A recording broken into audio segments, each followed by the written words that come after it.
Assalamualaikum. Melanjutkan belajar bersama tentang hakikat kasih sayang dan sebab-sebabnya.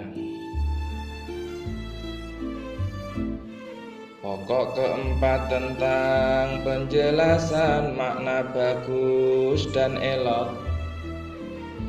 Ketahuilah bahwa yang terpenjara dalam hayalan dan perasaan yang sempit kadang-kadang disangka bahwa yang demikian itu tiada arti bagi kebagusan dan keelokan, selain oleh kesesuaian kejadian dan bentuk, kebagusan warna, keadaan putih yang bercampur dengan kemerahan, tegak semampai dan yang lain,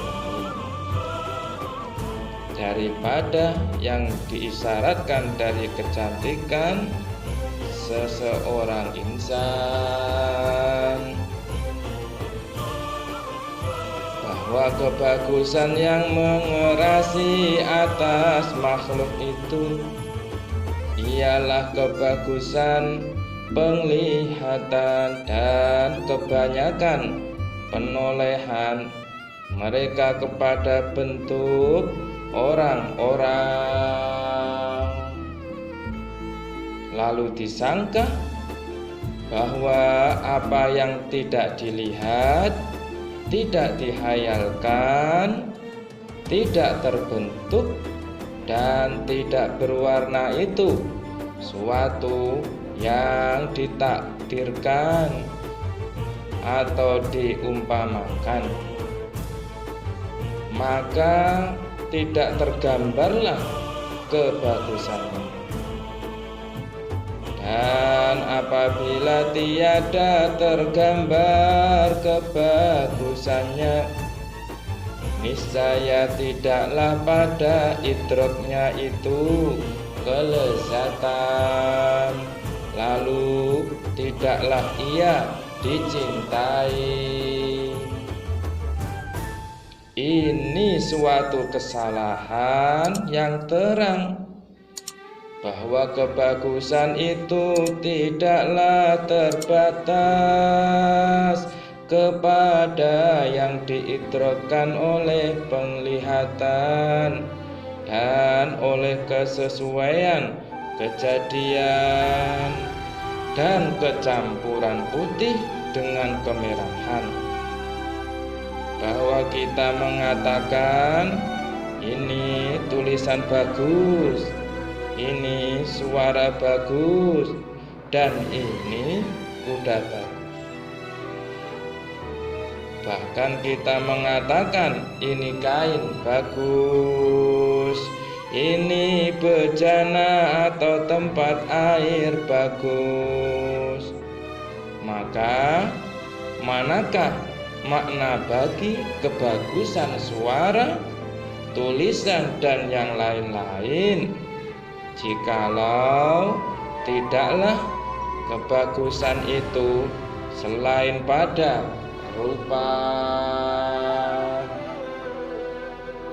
Dan sebagai dimaklumi bahwa mata itu merasa lezat dengan memandang kepada tulisan bagus, dan telinga merasa enak mendengar bunyi-bunyian yang bagus lagi merdu, tiada suatu pun dari hal-hal yang diidrokkan selain dia itu terbagi kepada bagus dan buruk. Maka apakah arti bagus yang berkongsi padanya hal-hal tersebut? maka tidak boleh tidak daripada dibahas. Dan pembahasan itu akan panjang dan tidak layak dengan ilmu muamalah itu berpanjang-panjangan padanya. Maka kami tegaskan dengan sebenarnya dan kami mengatakan bahwa setiap suatu keelokan dan kebagusannya itu pada adanya kesempurnaan yang layak yang mungkin baginya. Apabila adalah semua kesempurnaannya yang mungkin itu terwujud, maka dia itu pada penghabisan keelokan. Dan kalau yang terwujud itu sebagian, maka baginya dari kebagusan dan keelokan itu menurut kadar yang terwujud saja. Kuda yang bagus ialah yang mengumpulkan setiap yang layak dengan kuda, dari keadaan dan bentuk, warna, kebagusan berlari, mudah menyerbu, dan berlarian padanya. Tulisan yang bagus ialah setiap apa yang mengumpulkan apa yang layak dengan tulisan dan kesesuaian bentuk huruf, seimbang dan lurus susunannya, dan bagus keteraturannya. Dan bagi setiap sesuatu mempunyai kesempurnaan yang layak dengan dia, dan kadang-kadang layak dengan yang lain yang menjadi lawannya, maka bagusnya setiap sesuatu itu pada kesempurnaannya yang layak dengari dia. Maka tidak baguslah insan dengan apa yang bagus dengan dia itu kuda. Tidak baguslah tulisan dengan apa yang bagus dengan dia itu suara. Tidak baguslah bejana-bejana dengan apa yang bagus dengan dia itu kain-kain. Begitu juga barang-barang yang lain.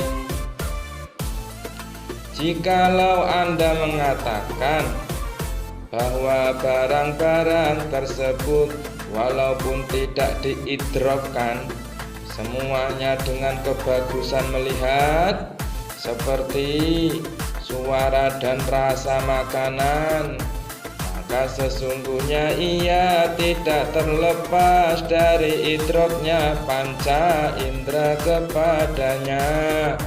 Ia itu dirasakan dengan panca indera, dan tidaklah dimungkiri kebagusan dan keelokan bagi yang dirasakan dengan panca indera, dan tidak dimungkiri hasilnya kelazatan dengan idrok kebagusannya. Hanya dimungkiri yang demikian pada yang tidak diidrokkan dengan panca indera. Ketahuilah bahwa kebagusan dan keelokan itu terdapat pada yang tidak dirasakan dengan panca indera. Karena dikatakan ini tingkah laku yang bagus, ini ilmu yang bagus, ini perjalanan hidup yang bagus, ini akhlak yang elok.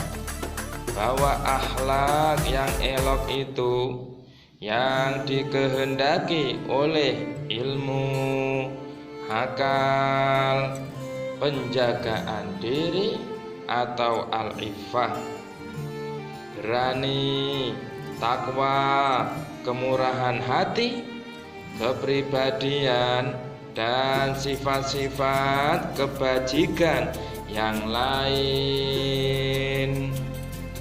Sesuatu dari sifat-sifat ini tidak dapat diidrokan dengan panca indera yang 5, akan tetapi diidrokan dengan nur penglihatan mata hati yang batiniah.